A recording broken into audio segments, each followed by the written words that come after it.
Hello friends, આજે આપણે chapter number 2 સ્થિત વિદ્યુત સ્થિતિમાન અને કેપેસિટન્સમાં આગળ એક નવો પોઈન્ટ જોઈએ, સમસ્થિતિમાન પૃષ્ઠ.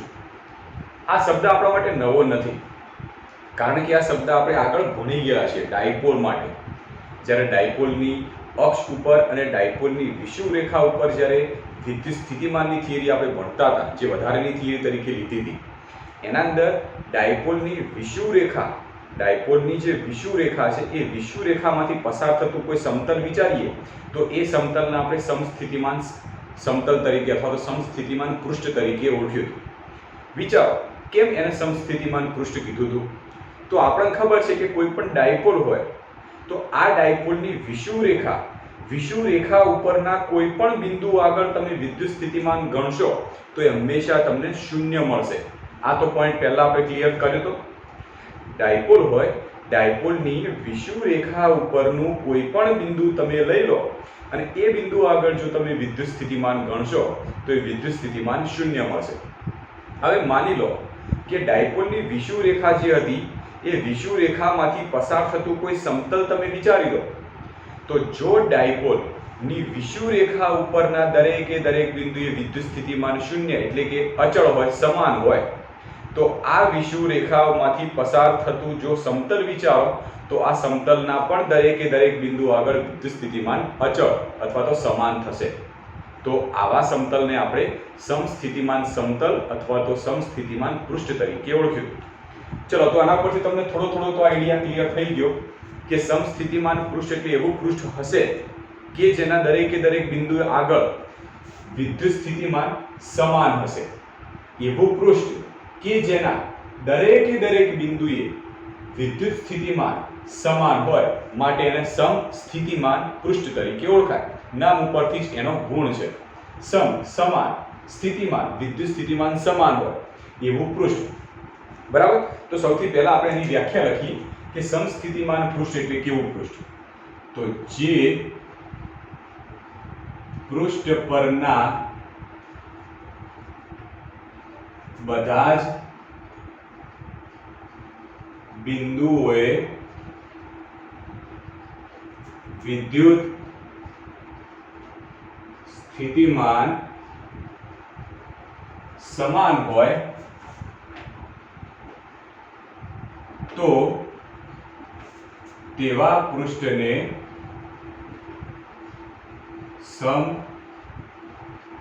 સમસ્થિતિમાન પૃષ્ઠ કહે છે. એવું પૃષ્ઠ અથવા તો સપાટી, પૃષ્ઠ કહો અથવા તો સપાટી કહો, એવું પૃષ્ઠ કે જેના દરેક બિંદુએ વિદ્યુત સ્થિતિમાન લો તો સમાન થાય, તો તેવા પૃષ્ઠને આપણે સમસ્થિતિમાન પૃષ્ઠ તરીકે ઓળખીએ છીએ. ચલો, તો સમસ્થિતિમાન પૃષ્ઠ કેવા આકારના હોય છે, એનો પ્રકાર કેવો હોય છે, શું છે, એની બધી વિગતે માહિતી મેળવીએ. માની લઈએ કે કોઈ બિંદુવત વિદ્યુત ભાર લઈ લઈએ, તો આ બિંદુવત વિદ્યુત ભારનું સમસ્થિતિમાન પૃષ્ઠ કેવા પ્રકારનું હશે ચેક કરીએ. તો સૌથી પહેલા આપણે લઈ લઈએ બિંદુવત વિદ્યુત ભાર માટે. ચલો, બિંદુવત વિદ્યુત ભાર માટે સમસ્થિતિમાન પૃષ્ઠ કેવા પ્રકારનું હશે ચેક કરીએ. એના પહેલા આપણે એક સૂત્ર આપણે આગળ ભણી ગયેલા છે એ જોઈએ કે માની લો કે આ જગ્યાએ કોઈ બિંદુવત ધન વિદ્યુત ભાર છે. આ બિંદુવત ધન વિદ્યુત ભારથી માની લઈએ કે r જેટલા અંતરે કોઈ બિંદુ P આવેલું છે. તો બિંદુવત વિદ્યુત ભારથી r અંતરે આવેલા બિંદુ પાસે વિદ્યુત સ્થિતિમાનનું સૂત્ર આપણે આગળ ભણી ગયેલા છીએ અને એનું સૂત્ર થાય છે કે Vp બરાબર kq ભાગ્યા r. આ સૂત્ર એ કોઈ બિંદુવત વિદ્યુત ભારથી r અંતરે આવેલા બિંદુ પાસે વિદ્યુત સ્થિતિમાન કેટલું હોય છે આ સૂત્રની મદદથી મળે છે. હવે આ સૂત્રની અંદર જો જોઈએ તો k તો અચળાંક છે, અચળ છે, તેની કિંમત અચળ થઈ ગઈ. q એટલે વિદ્યુત ભારને આપણે અચળ તરીકે લઈ લઈએ. તો જો બિંદુ p નું સ્થાન બદલાશે, બિંદુ p નું આપણે સ્થાન બદલી જશું તો અંતર r ની કિંમત બદલાઈ જશે અને અંતર r ની કિંમત બદલાય તો વિદ્યુત સ્થિતિમાન પણ બદલાશે. તો આવા કિસ્સા માટે આપણે કહી શકીએ કે વિદ્યુત સ્થિતિમાન Vp ચલે છે 1/r. તો વિદ્યુત સ્થિતિમાન Vp એ 1/r એટલે r ના વ્યસ્ત પ્રમાણમાં આધાર રાખશે. આનો મતલબ થાય કે જેમ અંતર વધારે એમ વિદ્યુત સ્થિતિમાન ઓછું, જેમ અંતર ઓછું એમ વિદ્યુત સ્થિતિમાન વધારે. હવે માની લો કે આપણે r ની બે કિંમતો લઈએ. ધારો કે દાખલા તરીકે આપણે r બરાબર 5 સેન્ટીમીટર લઈએ અને r બરાબર 2 સેન્ટીમીટર લઈએ. આ બંને અંતર માટે વિદ્યુત સ્થિતિમાન જો ગણીએ તો આ સૂત્ર અનુસાર કહી શકીએ કે Vp બરાબર, ધારો કે kq અચળ છે તો અચળ બચળની કે લખતા નહીં, સીધું લખી દઈએ તો 1/r તરીકે લઈએ 5 અને Vp બરાબર 1/2. આપણે ઉપર kq ની કિંમત કોઈ લખી નહીં, તમારે લખવી હોય તો લખી શકો આ રીતે kq અને અહીં આગળ kq. તો અહીંયા તમને દેખાય છે કે જો આ ઉપરની બંને રાશિઓ બંનેની અંદર જો સમાન રાખીએ પણ અંતર r જે છે r ની કિંમત બદલી કાઢો તો વિદ્યુત સ્થિતિમાન બદલાઈ જશે. આના ઉપરથી તમને દેખાય છે કે વિદ્યુત સ્થિતિમાન એ kq ભાગ્યા 5 જેટલું હોય છે, જ્યારે આના ઉપરથી તમને દેખાય છે કે વિદ્યુત સ્થિતિમાન kq/2 છે. તો બંનેના વિદ્યુત સ્થિતિમાન અલગ છે, પણ જેટલા પણ બિંદુઓ એ 2 સેન્ટીમીટર અંતરે આવેલા હશે એ બધાના વિદ્યુત સ્થિતિમાન એક સમાન થશે. ચલો સમજવા માટે થોડું અકવડ પડશે, આપણે કોઈ ઉદાહરણ લઈને સમજીએ. માની લઈએ કે કોઈ બિંદુવત વિદ્યુતભાર છે, ધન વિદ્યુતભાર q. હવે આ બિંદુવત વિદ્યુતભારનું વિદ્યુત ક્ષેત્ર આપણે ચેક કરવું છે તો કઈ બાજુ હશે? તો ધન વિદ્યુતભાર હશે તો ધન વિદ્યુતભારનું વિદ્યુત ક્ષેત્ર બધી જ દિશામાં ત્રિજ્યાવર્તી રીતે ફેલાયેલું હશે.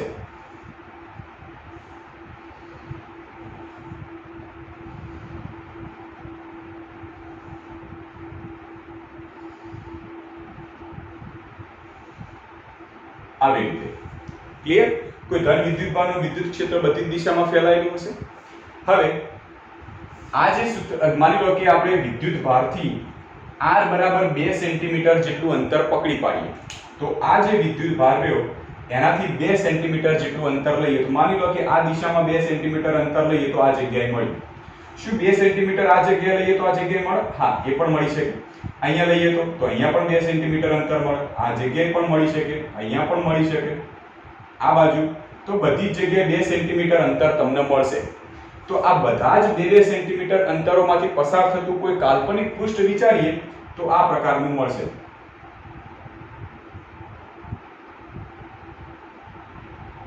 તો એનો મતલબ એ થયો કે ધન q વિદ્યુતભારથી બધી જ દિશામાં 2 સેન્ટીમીટર r બરાબર 2 સેન્ટીમીટર જેટલા અંતરે આવેલા બધા જ બિંદુએ વિદ્યુત સ્થિતિમાન kq/2 જેટલું હશે. ખ્યાલ આવી ગયો? અહીંયા આગળ વિદ્યુતભારથી 2 સેન્ટીમીટર અંતરે વિદ્યુત સ્થિતિમાન જેટલું હશે એટલું જ અહીંથી આ 2 સેન્ટીમીટરે હશે, અહીંથી પણ આ જગ્યાએ 2 સેન્ટીમીટરે, અહીંથી આ જગ્યાએ પણ 2 સેન્ટીમીટરે. તો કોઈ પણ બિંદુએ વિદ્યુતભારની ચારે બાજુ એક સમાન અંતરે આવેલા બિંદુઓએ તમે વિદ્યુત સ્થિતિમાન લેશો તો બધા જ એક સમાન હશે. અહીંથી આ જગ્યાએ જેટલું હશે એટલું જ આ જગ્યાએ, એટલું જ આ જગ્યાએ, આ જગ્યાએ, આ જગ્યાએ, આ તો બધા જ એક સમાન અંતરે આવેલા બિંદુઓએ વિદ્યુત સ્થિતિમાન એક સમાન હોય. હવે આ એક સમાન વિદ્યુત સ્થિતિમાન વાળા જે પણ બિંદુઓ હતા એ બિંદુઓમાંથી પસાર થતું તમે કાલ્પનિક પૃષ્ઠ વિચારો તો આ પૃષ્ઠ ઉપરના દરેકે દરેક બિંદુઓએ વિદ્યુત સ્થિતિમાન એક સમાન છે એમ કહી શકાય. ફરીથી કહું છું, સમજો કે આપણે કોઈ બિંદુવત વિદ્યુતભારથી એક સમાન અંતરે આવેલા બિંદુઓ આપણે ધ્યાનમાં લીધા. આ બાજુ, આ બાજુ, આ બાજુ, આ બાજુ, આ બાજુ, આ બાજુ. તો બિંદુવત વિદ્યુતભારથી બધી જ જગ્યાએ એક સમાન અંતર હોય એવા બિંદુઓ લીધા. હવે ખબર છે કે એક સમાન અંતર હશે, જો અંતર એક સમાન હશે તો બધા જ સમાન અંતરે વિદ્યુત સ્થિતિમાન પણ એક સમાન હોવાનું. તો એનો મતલબ આ બધા જ બિંદુઓએ વિદ્યુત સ્થિતિમાન એક સમાન છે. હવે આ બધા બિંદુઓમાંથી પસાર થતું કોઈ કાલ્પનિક પૃષ્ઠ વિચારો તો આ કાલ્પનિક પૃષ્ઠ કોઈ ગોળાકાર પૃષ્ઠ આકારનું મળશે. તો આ ગોળાકાર પૃષ્ઠ ઉપરના દરેકે દરેક બિંદુઓએ તમે વિદ્યુત સ્થિતિમાન ગણશો તો એક સમાન એટલે કે આટલું મૂલ્ય મળશે. બરાબર? તો આવા પૃષ્ઠને સમસ્થિતિમાન પૃષ્ઠ કહેવાશે. તો કોઈ બિંદુવત વિદ્યુતભાર માટે સમસ્થિતિમાન પૃષ્ઠ ગોળાકાર આકારનું હોય છે. માની લઈએ કે આપણે r બરાબર 5 સેન્ટીમીટર અંતર હોય એવા બિંદુઓ પકડીએ તો ધન q વિદ્યુત ભારથી 5 સેન્ટીમીટર અંતર હોય એવું કોઈ બિંદુ આ બાજુ, એવું આ જગ્યાએ, આ જગ્યાએ, આ જગ્યાએ, આ જગ્યાએ, આ જગ્યાએ, આ જગ્યાએ, આ જગ્યાએ, તો બધી જ બાજુ 5 સેન્ટીમીટર અંતર હોય એવા બિંદુઓ લઈ લઈએ. આ બધા જ બિંદુઓ આગળ જો વિદ્યુત સ્થિતિમાન જોશો તો r બરાબર 5 સેન્ટીમીટર અંતર એક સમાન હશે તો વિદ્યુત સ્થિતિમાન પણ એક સમાન થશે કારણ કે kq ની કિંમત સમાન છે. તો આનો મતલબ એ થયો કે ધન q વિદ્યુત ભારથી એક સમાન અંતરે આવેલા બધા જ બિંદુઓએ, આ બધા બિંદુઓએ વિદ્યુત સ્થિતિમાન એક સમાન છે. અને આ બધા બિંદુઓમાંથી પસાર થતું તમે કોઈ કાલ્પનિક પૃષ્ઠ વિચારશો તો આવા પ્રકારનું આપણને એક કાલ્પનિક પૃષ્ઠ મળશે. એ પણ કેવા પ્રકારનું મળ્યું? વર્તુળાકાર પ્રકારનું મળ્યું, ગોળાકાર સ્વરૂપનું મળ્યું. તો આ ગોળાકાર સ્વરૂપના પૃષ્ઠને પણ સમસ્થિતિમાન પૃષ્ઠ કહેવાશે. તો આપણે અહીંયા દર્શાવી શકીએ કે આ પૃષ્ઠ, આ બંને પૃષ્ઠ કેવા છે? સમસ્થિતિમાન પૃષ્ઠ. બંને પૃષ્ઠ સમસ્થિતિમાન પૃષ્ઠ હશે. આવું કોઈ ત્રીજું પૃષ્ઠ પણ મળી શકે. તમે અંતર r ની કિંમત બદલી કાઢો, એ r ની કિંમત બધી જ જગ્યાએ એક સમાન રાખો તો પાછું તમને ત્રીજું પણ એક પૃષ્ઠ મળશે, એ પણ સમસ્થિતિમાન પૃષ્ઠ થશે. તો ટૂંકમાં આપણે એમ કહી શકીએ કે કોઈ પણ બિંદુવત વિદ્યુત ભાર હોય તો એ બિંદુવત વિદ્યુત ભારનું સમસ્થિતિમાન પૃષ્ઠ એ ગોળાકાર સ્વરૂપનું મળતું હોય છે. હવે આપણે થોડું આગળ અંદર ઉમેરીએ. માની લો કે આપણે એક ચોક્કસ અંતર માટેનું ગોળાકાર પૃષ્ઠ બતાવ્યું, બીજા ચોક્કસ અંતર માટેનું ગોળાકાર પૃષ્ઠ બતાવ્યું. આવું આપણે કોઈ ત્રીજા અંતર માટેનું બતાવીએ. ધારો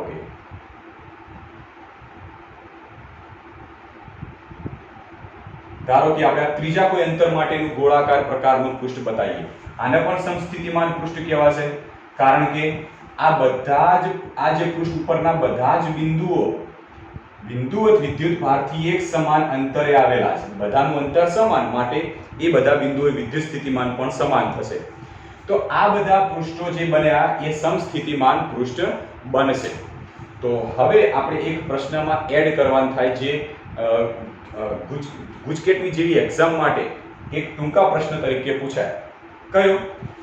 કોઈ બિંદુવત વિદ્યુત ભાર હોય તો એ બિંદુવત વિદ્યુત ભાર માટે ગોળાકાર પ્રકારના જે સમસ્થિતિમાન પૃષ્ઠ મળશે તો આ બધા જ સમસ્થિતિમાન પૃષ્ઠ એ કોઈ એક જ કેન્દ્ર એટલે કે સમકેન્દ્રીય પ્રકારના સમસ્થિતિમાન પૃષ્ઠ મળશે. કોઈ બિંદુવત વિદ્યુત ભાર માટે જે પણ સમસ્થિતિમાન પૃષ્ઠો મળ્યા આ બધા જ સમસ્થિતિમાન પૃષ્ઠો માટેનું કેન્દ્ર જુઓ. પ્લસ q વિદ્યુત ભાર એટલે કે એક જ કેન્દ્ર છે બધા માટે. એટલે ટૂંકમાં એમ કહી શકાય કે કોઈ બિંદુવત વિદ્યુત ભાર માટે મળતા સમસ્થિતિમાન પૃષ્ઠો એટલે કે જે ગોળાકાર પ્રકારના સમસ્થિતિમાન પૃષ્ઠો હોય છે આ બધા જ સમસ્થિતિમાન પૃષ્ઠોનું કેન્દ્ર એ સમકેન્દ્ર હોય છે. બધાનું એક જ કેન્દ્ર હોય છે એટલે કે સમકેન્દ્રીય સમસ્થિતિમાન પૃષ્ઠ મળે છે. તો આના માટેનો પોઈન્ટ આમ લખી શકીએ, કોઈ બિંદુવત વિદ્યુત ભાર માટે મળતા સમસ્થિતિમાન પૃષ્ઠો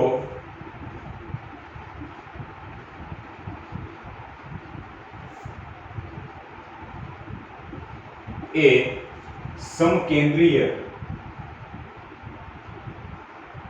સમસ્થિતિમાન પૃષ્ઠ હોય છે.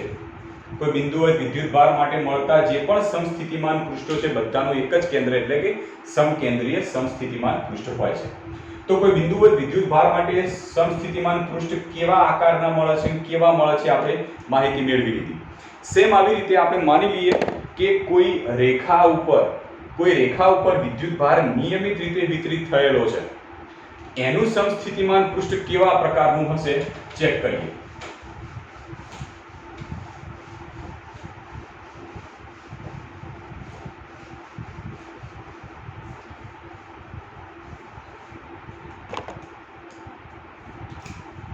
બીજો પોઈન્ટ,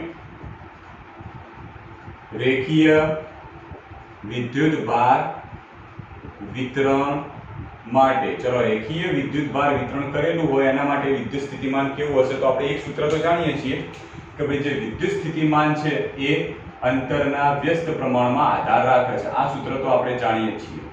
આને ધ્યાનમાં રાખી અને રેખીય વિદ્યુતભારનું વિતરણ કરેલું હોય એના માટે સમસ્થિતિમાન પૃષ્ઠ મેળવીએ. તો ધારો કે કોઈ એક રેખા ઉપર ધન વિદ્યુતભાર વિતરિત કરેલો છે એવું આપણે વિચારી લઈએ. સમાન રીતે રેખીય વિદ્યુતભાર વિતરણ માટે એટલે કે કોઈ રેખા ઉપર વિદ્યુતભાર સતત રીતે સમાન રીતે વિતરિત કરેલો છે એવું વિચારી લઈએ.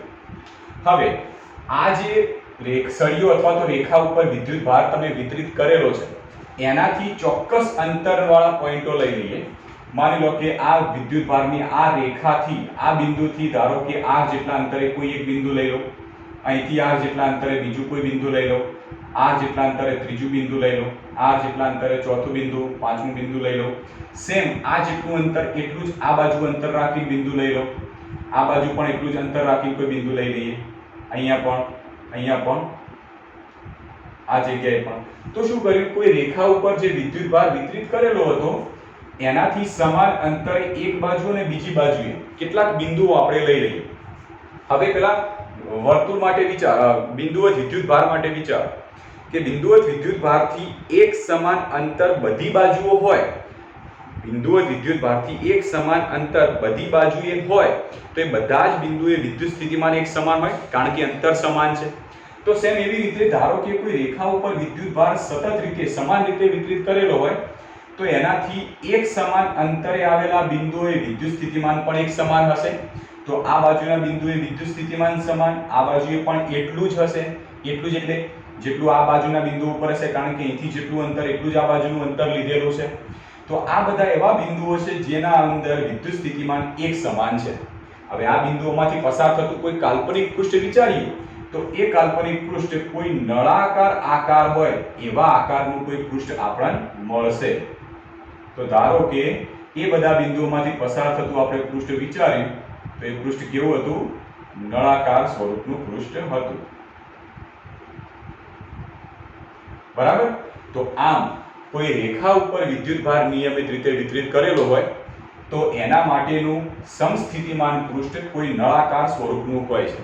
માની લો તમને ઈચ્છા થઈ કે મારે બીજા અલગ અંતરને ધ્યાનમાં રાખીને સમસ્થિતિમાન પૃષ્ઠ વિચારવું છે. તો ધારો કે આ જે રેખીય વિતરણવાળો સળિયો છે અથવા તો રેખા ઉપર વિદ્યુતભાર વિતરિત કરેલો છે એનાથી r ની કિંમત વધારીએ અને આ બાજુનું બિંદુ લઈએ. તો આ જેટલા અંતરનું હોય એટલા જ અંતરે બીજું બિંદુ લઈએ આ જગ્યાએ, એટલા જ અંતરે આ જગ્યાએ, આ જગ્યાએ, આ જગ્યાએ, તમે આ જગ્યાએ બિંદુ લઈ લો, આ જગ્યાએ લઈ લો. સેમ આટલું જ અંતર આ બાજુ રાખવાનું બિંદુ લો તો આ જગ્યાએ, આ જગ્યાએ. તો આ બધા એવા બિંદુઓ છે કે જ્યાં વિદ્યુત સ્થિતિમાન એક સમાન છે. બરાબર? અંતર r ની કિંમત વધારે ખરા પણ જે એક બિંદુ આગળ અંતર r ની જેટલી કિંમત રાખી એટલી જ કિંમત બધા બિંદુઓએ આ બાજુ અને આ બાજુ રાખી. તો આ બધા એવા બિંદુઓ છે કે જેના ઉપર વિદ્યુત સ્થિતિમાન એક સમાન છે. હવે આ બિંદુઓમાંથી પસાર થતું કોઈ કાલ્પનિક પૃષ્ઠ વિચારું તો પૃષ્ઠ આપણને આવી રીતનું મળશે. આવી રીતનું આપણને કોઈ એક પૃષ્ઠ મળશે. બરાબર? આ પૃષ્ઠનો આકાર જો તમને બનાવી દઈએ તો આકાર તમને મળશે એક નળાકાર સ્વરૂપનો આકાર મળશે. તો અહીંયા આગળ આ જે બીજું મળ્યું એ પણ કેવું છે? સમસ્થિતિમાન પૃષ્ઠ કહેવાશે. તો આ નળાકાર આકારનું એક પૃષ્ઠ જે સમસ્થિતિમાન પૃષ્ઠ છે કારણ કે આ નળાકાર આકાર ઉપરના ગમે તે કોઈ બિંદુઓ લઈ લો, આ બધા જ બિંદુઓએ વિદ્યુત સ્થિતિમાન ગણો તો એક સમાન મળશે. એવી જ રીતે આ બીજો મોટો નળાકાર લઈ લો, આ નળાકાર ઉપરના ગમે તે કોઈ બિંદુઓ લઈ લો, એ બધા જ બિંદુઓએ વિદ્યુત સ્થિતિમાન ગણશો તો એક સમાન મળશે. માટે આ બંને નળાકાર પૃષ્ઠ એ સમસ્થિતિમાન પૃષ્ઠ છે એમ આપણે કહી શકીએ. તો આ બંને જે પૃષ્ઠ રહ્યા એ કેવા હશે? સમસ્થિતિમાન પૃષ્ઠ. તો આ બંને પૃષ્ઠ છે સમસ્થિતિમાન પૃષ્ઠ. બરાબર? તો આમ જો કોઈ બિંદુવત વિદ્યુતભાર હોય તો બિંદુવત વિદ્યુતભાર માટે વિદ્યુત સ્થિતિમાન ગોળાકાર વિદ્યુત સ્થિતિમાન પૃષ્ઠ સમસ્થિતિમાન પૃષ્ઠ મળશે ગોળાકાર સ્વરૂપનું. કોઈ રેખા ઉપર વિદ્યુતભાર નિયમિત રીતે વિતરિત થયેલો હશે તો એના માટે મળતું સમસ્થિતિમાન પૃષ્ઠ કોઈ નળાકાર સ્વરૂપનું હોય છે.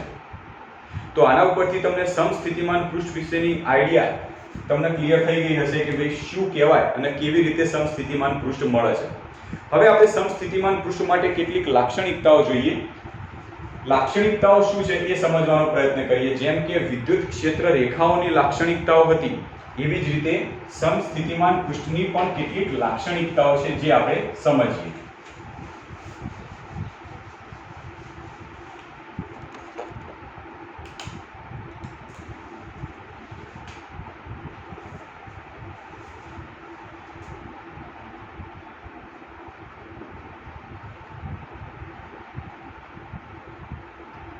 લાક્ષણિકતાઓ, ચલો કઈ કઈ લાક્ષણિકતાઓ છે સમજીએ સમસ્થિતિમાન પૃષ્ઠની. તો પહેલા નંબરની લાક્ષણિકતા ધ્યાન રાખજો. કઈ છે પહેલા નંબરની લાક્ષણિકતા? કે સમસ્થિતિમાન પૃષ્ઠ પરના કોઈ પણ બે બિંદુઓ વચ્ચે વિદ્યુત સ્થિતિમાનનો તફાવત હોય છે. ખાલી જગ્યા લખ્યું છે. કેટલો હશે વિચારો. સમસ્થિતિમાન પૃષ્ઠ હોય, એના કોઈ પણ બે બિંદુઓ લઈ લો, આ બંને બિંદુઓ વચ્ચે વિદ્યુત સ્થિતિમાનનો તફાવત કરો તો કેટલો હશે? સિમ્પલ છે, 0. કેમ? કારણ કે સમસ્થિતિમાન પૃષ્ઠ હોય તો એના બધા જ બિંદુઓએ વિદ્યુત સ્થિતિમાન એક સમાન હોય. હવે એમાંથી કોઈ પણ બે બિંદુઓ લઈ લો, એના માટે વિદ્યુત સ્થિતિમાનનો તફાવત કરો તો શું થવાનું છે? કિંમત 0 મળશે. તો જવાબ મળશે 0 હોય છે. તો આ એમસીક્યુ સ્વરૂપે એક પૂછાતો એક પોઈન્ટ છે જેને આપણે લાક્ષણિકતામાં લીધો છે. આપણે ધારો કે જો ઉદાહરણ સ્વરૂપે સમજવું હોય તો આ રીતે સમજી શકીએ. માની લો કે એક સમસ્થિતિમાન પૃષ્ઠ તરીકે આવી રીતે કોઈ સમતલ આકારનો કોઈ સમસ્થિતિમાન પૃષ્ઠ લઈ લઈએ. આ સમસ્થિતિમાન પૃષ્ઠ ઉપરના કોઈ પણ બે બિંદુઓ ધારી દઈએ. આ બિંદુ છે A બિંદુ, આ બિંદુ છે B બિંદુ. A બિંદુ આગળનું વિદ્યુત સ્થિતિમાન આપણે લઈ લઈએ VA, B બિંદુ આગળનું વિદ્યુત સ્થિતિમાન લઈ લઈએ VB. હવે આ બંને બિંદુઓ વચ્ચે વિદ્યુત સ્થિતિમાનનો તફાવત કરીએ. તમે VA ઓછા VB કરો કે VB ઓછા VA કરો, વોટએવર તમે ગમે તે કરી શકો. તો VA ઓછા VB બરાબર શું થશે? VA ઓછા VB નો મતલબ જેટલું VA છે એટલું જ VB છે, કારણ કે સમસ્થિતિમાન પૃષ્ઠ છે. અને સમસ્થિતિમાન પૃષ્ઠનો મતલબ થાય એવું પૃષ્ઠ કે જેના બધા જ બિંદુએ વિદ્યુત સ્થિતિમાન સમાન હોય. તો VA આગળ જેટલું વિદ્યુત સ્થિતિમાન એટલું જ VB આગળ હશે, તો બંનેનો ડિફરન્સ કરશો, જવાબ કેટલો હશે? 0. તો વિદ્યુત સ્થિતિમાનનો તફાવત કેવો હોય છે? 0. તો આ છે આપણી પહેલી લાક્ષણિકતા. બીજી લાક્ષણિકતા લઈએ કે સમસ્થિતિમાન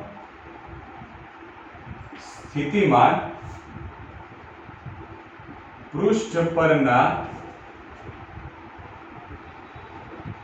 કોઈ પણ બે બિંદુઓ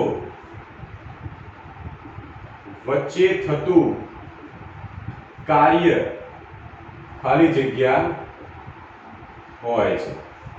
સમસ્થિતિમાન પૃષ્ઠ પરના કોઈ પણ બે બિંદુઓ વચ્ચે થતું કાર્ય કેટલું હોય છે? ચલો ચેક કરીએ. તો સમસ્થિતિમાન પૃષ્ઠ લઈ લઈએ આપણે એક અહીંયા. તો આ જગ્યાએ ધારો કે કોઈ એક સમસ્થિતિમાન પૃષ્ઠ છે. આ સમસ્થિતિમાન પૃષ્ઠ ઉપરના કોઈ પણ બે બિંદુઓ લઈ લઈએ. તો આ જગ્યાએ અને આ જગ્યાએ બે બિંદુઓ લઈ લઈએ. તો આ બિંદુ છે A બિંદુ, બીજું બિંદુ છે B બિંદુ. આપણે જાણીએ છીએ કે આ બિંદુ આગળનું વિદ્યુત સ્થિતિમાન VA, આ બિંદુ આગળનું વિદ્યુત સ્થિતિમાન VB થાય. હવે લખ્યું છે શું કે સમસ્થિતિમાન પૃષ્ઠ પરના કોઈ પણ બે બિંદુઓ વચ્ચે થતું કાર્ય, ધારો કે કોઈ પરીક્ષણ વિદ્યુત ભાર તમે B બિંદુ આગળ રાખો, ત્યાંથી પરીક્ષણ વિદ્યુત ભારને તમે લઈ જાઓ A બિંદુ આગળ, આ બાજુ લઈ જાઓ. પરીક્ષણ વિદ્યુત ભાર આ જગ્યાએ તમે Q મૂક્યો છે, એને તમે લઈ જાઓ A બિંદુ આગળ. તો આ દરમિયાન કઈક કાર્ય થશે. તો આ કાર્ય કેટલું હશે? તો આપણે સૂત્ર સ્વરૂપે સમજીએ. જો કોઈ પૃષ્ઠ ઉપર બે બિંદુઓ હોય, એમાંથી કોઈ એક બિંદુ ઉપર વિદ્યુત ભાર હોય અને તમે બીજા બિંદુ આગળ લઈ જાઓ, એ દરમિયાન થતું કાર્ય બે બિંદુ વચ્ચેના વિદ્યુત સ્થિતિમાનના તફાવત જેટલું હોય, જે આપણે સૂત્ર ભણી ગયેલા છીએ. તો સૂત્ર શું થશે? B થી A સુધી લઈ જાઓ છો માટે અંતિમ વિદ્યુત સ્થિતિમાન VA ઓછા VB બરાબર VA ઓછા VB બરાબર શું થશે? સૂત્ર W एक्सटर्नल भाग्या क्यू। चलो V ઓછા VB તો ખબર છે કે સમસ્થિતિમાન પૃષ્ઠ ઉપરના બધા જ બિંદુએ વિદ્યુત સ્થિતિમાનનો તફાવત સમાન શૂન્ય હોય, માટે આ કિંમત 0 બરાબર W external ભાગ્યા Q। therefore Q આ બાજુ જશે તો પણ શૂન્ય થઈ જશે, તો કાર્ય કેવું થઈ જાય, એ પણ થઈ જશે શૂન્ય। તો કાર્ય કેવું હોય છે, શૂન્ય હોય। તો આ એની બીજી લાક્ષણિકતા થઈ સમસ્થિતિમાન પૃષ્ઠની। ત્રીજી લાક્ષણિકતા જોઈએ સમસ્થિતિમાન પૃષ્ઠ માટે।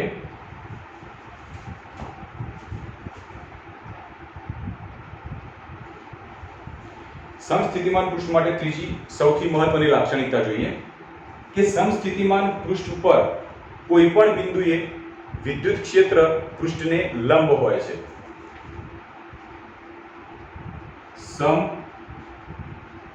समस्थितिमान पृष्ठ पर कोईपण बिंदुए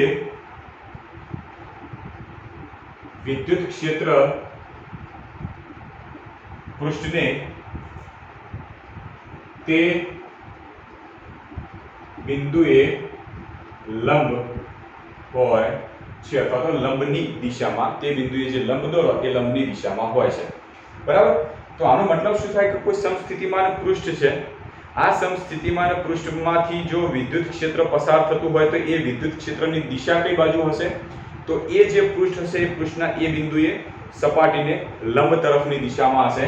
તો આ કેવી રીતે હોય છે, તો ધારો કે કોઈ ઉદાહરણથી સમજવાનો પ્રયત્ન કરીએ કે માની લઈએ કે કોઈ સમસ્થિતિમાન પૃષ્ઠ લઈ લઈએ, આ છે આપણું કોઈ સમસ્થિતિમાન પૃષ્ઠ, બરાબર। હવે ધારો કે આ સમસ્થિતિમાન પૃષ્ઠ માટે કોઈ પણ બે બિંદુઓ માની લઈએ કે આ જગ્યાએ A બિંદુ, આ જગ્યાએ B બિંદુ, આ છે A અને B બિંદુ। હવે આ જે સમસ્થિતિમાન પૃષ્ઠ હતું એના જે આ બે બિંદુઓ છે, બંને બિંદુઓ આગળનું વિદ્યુત સ્થિતિમાન ગણો તો આનું થશે VA જેટલું, આનું વિદ્યુત સ્થિતિમાન VB જેટલું થશે। હવે આ બંને વિદ્યુત સ્થિતિમાન આપણે શું શોધવું છે કે કોઈ સમસ્થિતિમાન પૃષ્ઠ હોય એમાંથી પસાર થતું કોઈ વિદ્યુત ક્ષેત્ર હોય તો એ પૃષ્ઠને લંબ હોય છે। તો એ સમજવા માટે આપણે આગળ સૂત્ર ભણી ગયેલા હતા કે ડેલ્ટા V અથવા તો dV, ચલો આપણે સૂક્ષ્મ સ્થાનાંતરને ધ્યાનમાં રાખીને ગણીએ તો dV બરાબર માઈનસ સદિશ E ડોટ dr। આ સૂત્રનો ઉપયોગ કરીને ચેક કરવાનો પ્રયત્ન કરીએ। dV એટલે શું કે બે બિંદુઓ વચ્ચે વિદ્યુત સ્થિતિમાનનો તફાવત, એ તો આપણે શૂન્ય કહીએ છીએ કે તો 0 જ મળવાનો છે, માઈનસ E ડોટ dr નો મતલબ થશે E dr cos થીટા। આપણે થીટા શોધવો છે તો થીટા ઉપરથી નક્કી કરીએ। ચલો હવે dr એટલે શું, તો અહીંથી અહીંયા સુધીનું સ્થાનાંતર, ધારો કે આપણે B થી A તરફ લઈએ તો આ જગ્યાનું સ્થાનાંતર dr લઈ લઈએ, અને dr અને વિદ્યુત ક્ષેત્ર આ બંને વચ્ચેનો ખૂણો થીટા થાય। હવે થીટાની કિંમત કેટલી છે તેના પરથી નક્કી કરીએ કે E અને dr વચ્ચેનો ખૂણો કેટલો થશે। માઈનસ આ બાજુ લાવો તો કોઈ ફરક પડવાનો જ નથી, તો 0 થઈ જશે, 0 બરાબર E dr cos theta. E dr પણ તમે બરાબરની આ બાજુ લઈ દો તો 0 થઈ જશે, કારણ કે 0 ના છેદમાં જતું રહેશે, તો cos થીટા બરાબર 0 થઈ ગયા। અને cos થીટા બરાબર 0 એનો મતલબ થીટા, તો cos ની કિંમત 0 ક્યારે હોય, જ્યારે થીટા બરાબર 90 ડિગ્રી હોય ત્યારે। એનો મતલબ શું થયો કે થીટા બરાબર 90 ડિગ્રી હશે તો E અને dr, તો આ બંને વચ્ચેનો ખૂણો થીટા 90 ડિગ્રી આપણે સાબિત કર્યો, થીટા બરાબર 90 ડિગ્રી સાબિત કર્યો, તો 90 ડિગ્રી ક્યારે કહેવાય કે E અને dr પરસ્પર લંબ હોય તો E અને dr, જો dr આ બાજુ હોય તો E કઈ બાજુ હશે, એને લંબ રૂપે। તો ધારો કે આવી રીતે કોઈ E વિદ્યુત ક્ષેત્ર E હોવું જોઈએ, તો તમને દેખાય છે કે પૃષ્ઠને લંબ રૂપે જ હંમેશા વિદ્યુત ક્ષેત્ર હોય છે। તો આવી રીતે આપણે બંનેને લંબ સાબિત કરી શકીએ। ફરીથી કહું છું, સૌથી મોસ્ટ ઇમ્પોર્ટન્ટ આ બે લાક્ષણિકતાઓ છે। આની અંદર કીધું એ પ્રમાણે કે સમસ્થિતિમાન પૃષ્ઠમાં એક બિંદુથી બીજા બિંદુ સુધી આવે તો દરમિયાન થતું કાર્ય શૂન્ય હોય છે। બીજું આપણે કીધું કે સમસ્થિતિમાન પૃષ્ઠના કોઈ પણ બિંદુ આગળ તમે વિદ્યુત ક્ષેત્ર જુઓ તો હંમેશા સપાટીને લંબ જ હોય, હંમેશા સપાટીને લંબ જ હશે। તો આ છે આપણી ત્રીજી લાક્ષણિકતા, સૌથી મહત્વની। હવે લઈએ આપણે ચોથી લાક્ષણિકતા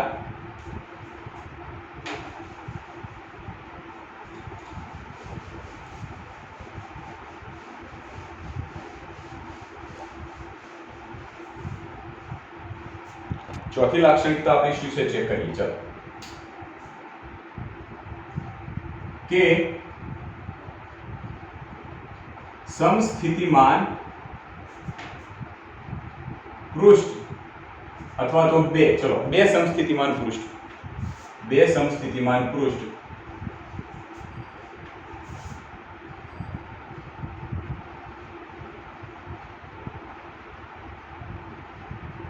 ક્યારે પણ એકબીજાને છેદશે નહીં. બે સમસ્થિતિમાન પૃષ્ઠ ક્યારે પણ એકબીજાને છેદશે નહીં. આ છે આપણી મહત્વની લાક્ષણિકતા. હવાનો મતલબ શું થાય સમજવાનો પ્રયત્ન કરીએ. ધારો કે આપણે એક સમસ્થિતિમાન પૃષ્ઠ બતાવીએ આવી રીતનું, બીજું સમસ્થિતિમાન પૃષ્ઠ આપણે બતાવી દઈએ આવી રીતનું.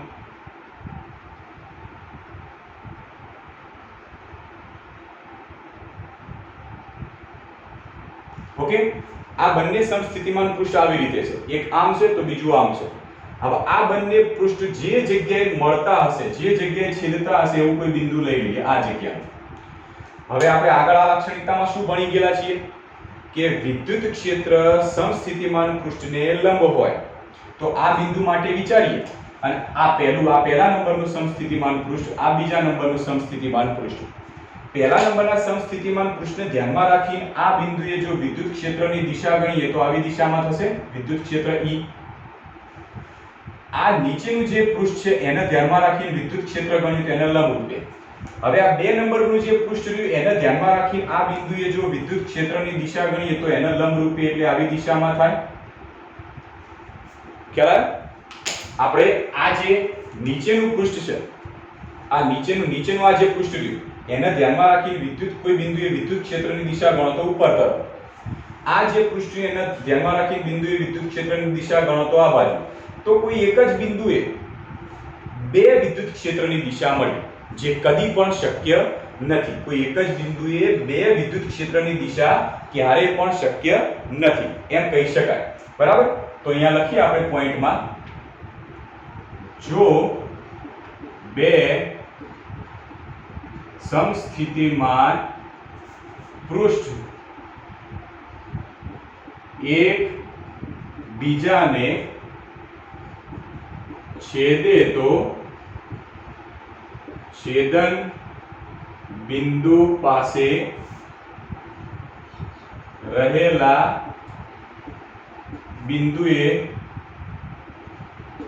વિદ્યુત ક્ષેત્રની બે દિશા મળે જે શક્ય નથી. ક્લિયર? બે દિશા મળે જે કદી પણ આપણે શક્ય નથી એમ કહી શકીએ. એના પછી પાંચમા નંબરની લાક્ષણિકતા લઈએ કે સમાન વિદ્યુત ક્ષેત્ર હોય. જો સમાન વિદ્યુત ક્ષેત્ર હોય તો સમાન વિદ્યુત ક્ષેત્ર માટે વિદ્યુત સ્થિતિમાન હંમેશા સમાન વિદ્યુત ક્ષેત્ર માટે સમસ્થિતિમાન પૃષ્ઠ હંમેશા એકબીજાના સમાંતર હોય. તો નવી લાક્ષણિકતા સમાન વિદ્યુત ક્ષેત્ર માટે સમસ્થિતિમાન પૃષ્ઠ હંમેશા એકબીજાને સમાંતર હોય. ચલો આપણે ચેક કરીએ કેવી રીતે હશે. તો પહેલા સમાન વિદ્યુત ક્ષેત્ર લઈ લઈએ. સમાન વિદ્યુત ક્ષેત્ર ધ્યાનમાં રાખી અને સમસ્થિતિમાન પૃષ્ઠ આપણે મેળવીએ. તો સમાન વિદ્યુત ક્ષેત્ર આપણે આ રીતે બનાવી દઈએ.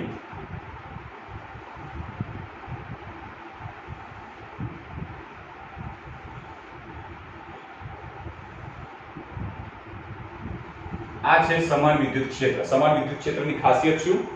કે એની ક્ષેત્ર રેખાઓ એકબીજાને સમાંતર અને એકબીજાથી સમાન અંતરે આવેલી હોય, એકબીજાને સમાન અને સમાન અંતરે આવેલી. ઓકે, આ સમાન વિદ્યુત ક્ષેત્ર છે. હવે આની અંદર મળતા સમસ્થિતિમાન પૃષ્ઠ પણ એકબીજાને હંમેશા સમાંતર હોય. ચેક કરીએ.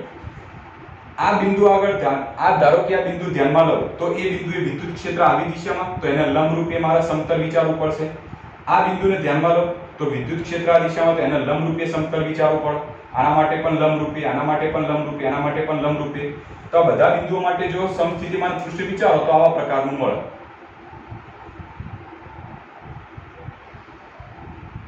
આવા પ્રકારનું કોઈ પૃષ્ઠ મળે. એ જ રીતે ધારો કે આ બધા અમુક અંતરે આ જગ્યાએ આવેલા બિંદુને ધ્યાનમાં રાખીને જો સમસ્થિતિમાન પૃષ્ઠ બનાવો તો એ પણ આવી રીતનું મળશે.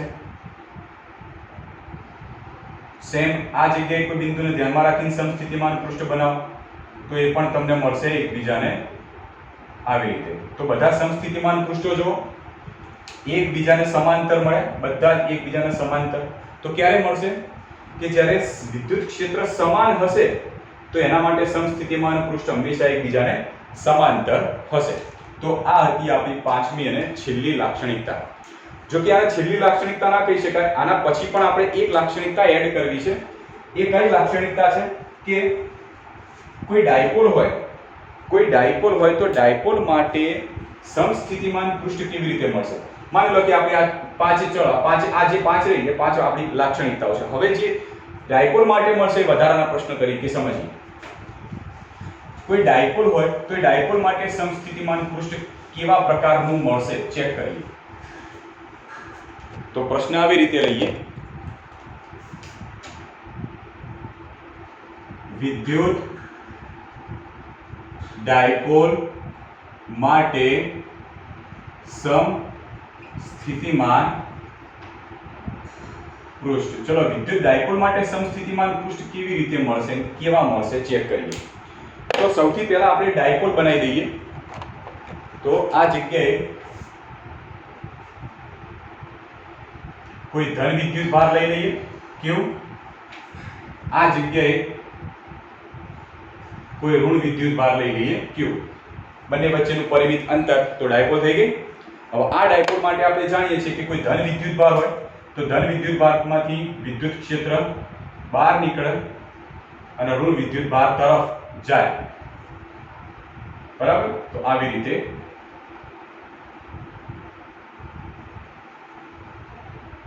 આ એનું વિદ્યુત ક્ષેત્રની ક્ષેત્ર રેખાઓ બતાવેલી છે ડાયપોલ માટેની.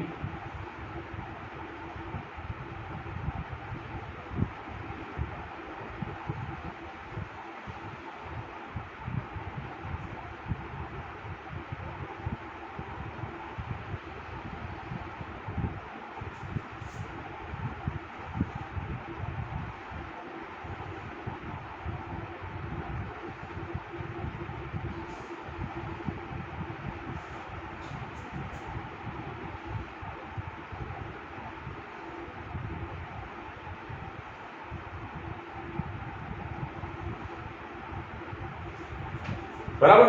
તો ડાયપોલ માટે આવી રીતે વિદ્યુત ક્ષેત્ર રેખાઓ મળશે.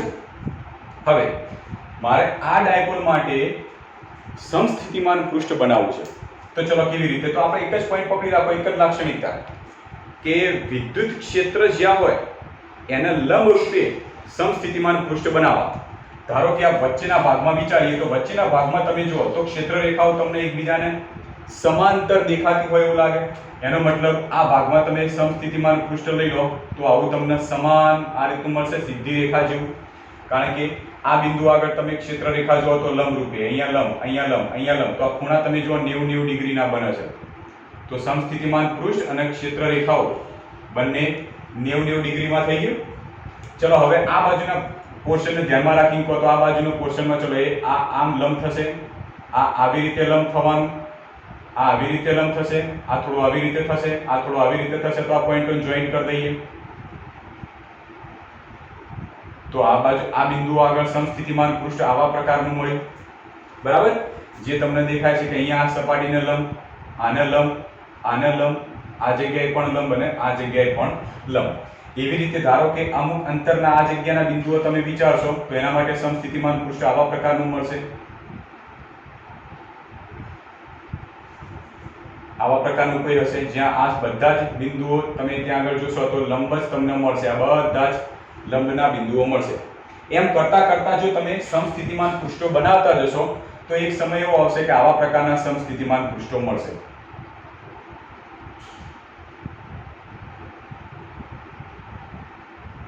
આ બધા કોઈ ધન વિદ્યુત ભારનું, ચલો આના માટે ધ્યાનમાં રાખો તો આ પણ આવી રીતનું તમને સમસ્થિતિમાન પૃષ્ઠ મળશે. તો આ સમસ્થિતિમાન પૃષ્ઠ ધન વિદ્યુત ભાર માટે જો ગોળાકાર પ્રકારના સ્વરૂપના મળે.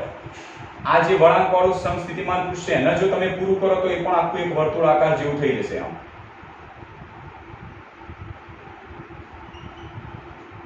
ક્લિયર? સેમ આપણે આની વાત કરીએ.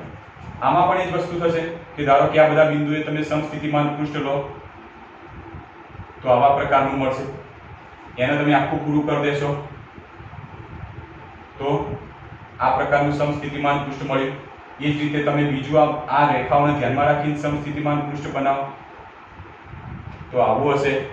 એને તમે આ આખું પૂરું કરી દો કારણ કે ક્ષેત્ર રેખાઓ બધી હશે તો આવા પ્રકારનું સેમ આવી રીતે પણ તમને સમસ્થિતિમાન પૃષ્ઠ મળશે અને આ રીતે પણ સમસ્થિતિમાન પૃષ્ઠ મળશે. તો વિદ્યુત ડાયપોલ માટે તમે જ્યારે સમસ્થિતિમાન પૃષ્ઠો બનાવશો તો એ બધા જ પૃષ્ઠો એ જે ક્ષેત્ર રેખાઓ નીકળે છે આ બધા માટે તમે જુઓ તો જે ક્ષેત્ર રેખાઓ નીકળી એની સાથે હંમેશા લંબ સ્વરૂપે જ હશે.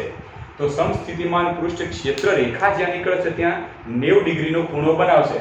તો બધા બિંદુઓએ તમે જોઈ લો તો 90 ડિગ્રીના ખૂણા બનશે. તો એવી રીતના પૃષ્ઠ બનાવશો તો આ ગોળાકાર સ્વરૂપના સમસ્થિતિમાન પૃષ્ઠ બનશે. આ વચ્ચેનું એક સમસ્થિતિમાન પૃષ્ઠ એવું હશે કે જે ક્ષેત્ર રેખાઓ સમાન છે તો એક સીધું તમને આવી રીતનું સ્ટ્રેટ પ્રકારનું થોડું મળી જશે. ક્લિયર? તો સમસ્થિતિમાન પૃષ્ઠ માટેના આટલા પોઈન્ટો, આટલા મુદ્દાઓ સૌથી મહત્વના છે ગુજરાત બોર્ડની એક્ઝામ માટે. જીનીટમાં આનો એટલો બધો ઉપયોગ નહીં કરવાનો આવતો. ગુજરાત બોર્ડની જે એક્ઝામ છે એની અંદર આ પોઈન્ટ સૌથી વધારે મહત્વનો છે કારણ કે આમાંથી ટૂંકા પ્રશ્નો 1-1 માર્ક્સના પ્રશ્નો પૂછાય છે. ક્લિયર? ઓકે.